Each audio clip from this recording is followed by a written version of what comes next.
Hello, rest friends. Welcome to day two. So today I want to talk about 3 toxic rest mindsets that we want to get rid of.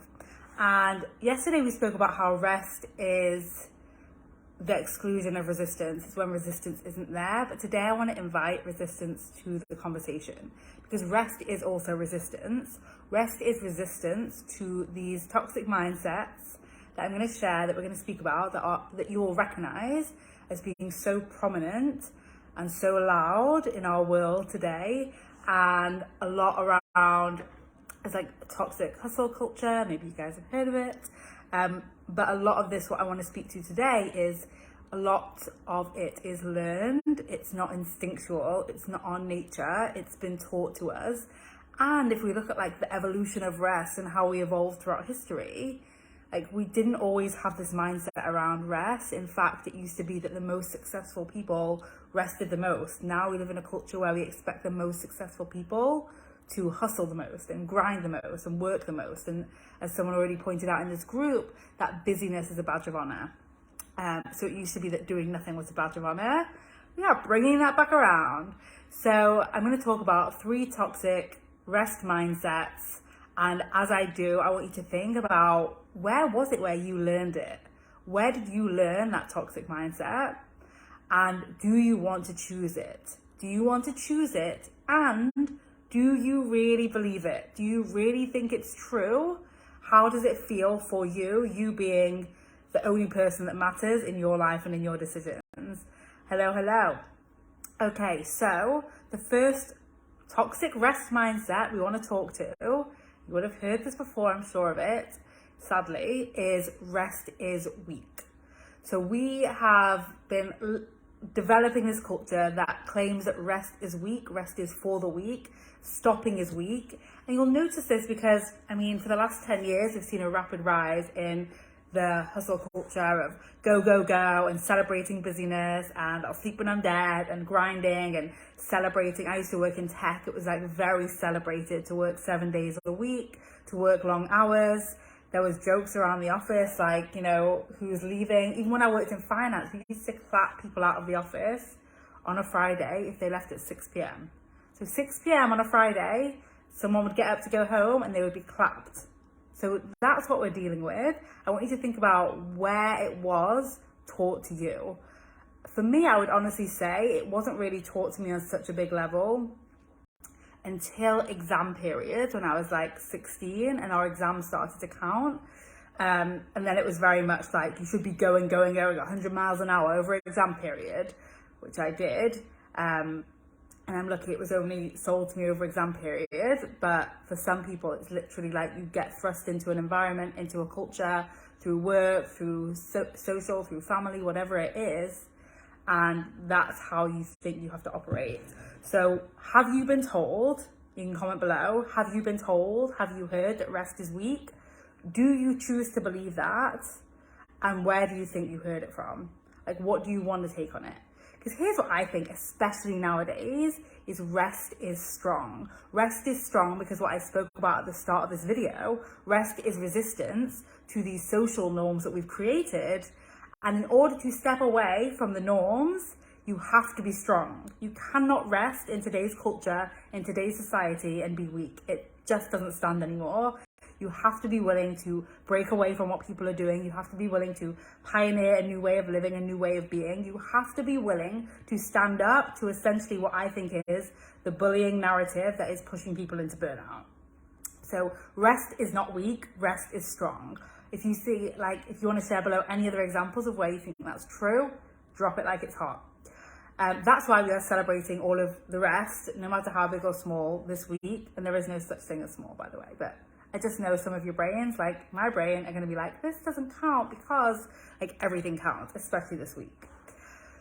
The second thing, the second toxic rest culture narrative that we find ourselves living in these days is the idea that rest is unproductive. Literally, so many studies show the opposite to be true, show that rest is actually productive. But a lot of what you see on the internet, a lot of what you see inside conversations, a lot of the subtle messaging, even on TV shows like Mad Men or whatever it might be, is this idea that rest is unproductive or even lazy. And I just want to invite you to think about what rest actually is. And even like when we're sleeping, when our brain is actually resting, like it's never really resting. It's kind of like in the gym, I speak about this a lot. You can go to the gym and you can lift weights all the time, but that's not when the muscles are formed, that's when they're broken down. Like I don't know the full science of it, but if you don't have a rest period, your muscles don't have the opportunity to reform and rebuild and get stronger. And when we don't allow adequate rest, we are not allowing ourselves to literally let the information sink in, sit in our brain and transmute. It's why you can hear the same thing over and over again and still not act on it, right? It's like your brain's not allowed time to really let it sit and like immerse itself through your brain into your conscious stream. And nowadays, I mean, it's super easy to do that. Super easy to get distracted, I should say, because we have access to so much information that it can kind of stop us. So if we are not resting, if we are always consuming, if we are always doing, if we are always thinking outside of where we are in the present moment, then we are not giving our brain a chance to really soak up what we have been learning, what we want to be doing, what we want to be creating. So rest is productive.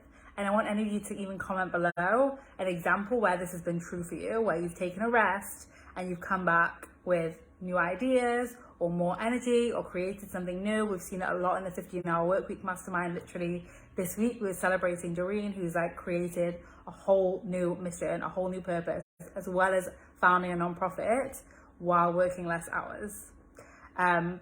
So rest is productive. That's what we're going to be celebrating here. And the last one, and this one grates at me because I think it's such a subtle one, but it's the idea that rest has to be earned. So it's like, oh yeah, I get rest is productive. I get rest can be, positive for us, but we should rest after we've done the thing. And what that means is we are never doing the thing rested. It's like, oh, let me climb the mountain and then do the jumping jacks and then I'll rest afterwards. Like, no, you would do so much better at the jumping jacks. You would optimize that workout so much more, for example, if you rested in between. If we can see it so clearly with our body, we have to start seeing it with our mind. So what I invite you to do today, whatever you are doing, whatever you have on, pick something and allow yourself a rest period before it. It can literally be 5 minutes, quiet coffee. It can be playing a song you love and doing a dance around. It can be like, I don't know, if you like lighting a candle or whatever it is, you can pick something really simple. It can literally be lying still and taking 10 deep breaths. It does not have to be fancy. It does not have to be complicated, but I want to invite you and encourage you to test and experience resting before. Resting, because the resting is earned has two things. One is it's always going to come afterwards. And what we do, and I think Kayla posted about this, what we do when we say rest is earned, we end up with like low quality rest of like watching the TV while scrolling on our phone because we don't really want to be there and we don't know what we're doing. We feel guilty and we didn't finish what we wanted. And that low quality resting is not leaving us feeling nourished. So resting ahead of time is going to be what makes you feel nourished, and then you do the thing. Or not do the thing, by the way. It might add, you might just decide to rest because you want to rest and you don't need to do the thing. That's also going to be celebrated. And the second idea here, so it's the timing of doing it before or after, but the second idea here is that you have to earn it and it's not a right. It is a fundamental right to rest. We come out, we start resting. Like, it's literally known that babies develop fastest when they rest. Ethan, if I don't let him, like if he's under rested, he is screaming and yelling, he is not happy. He needs to rest. And we are still like biologically babies, like in some senses. We don't grow out of our need to rest. Mammals rest. We are not the only mammals that rest.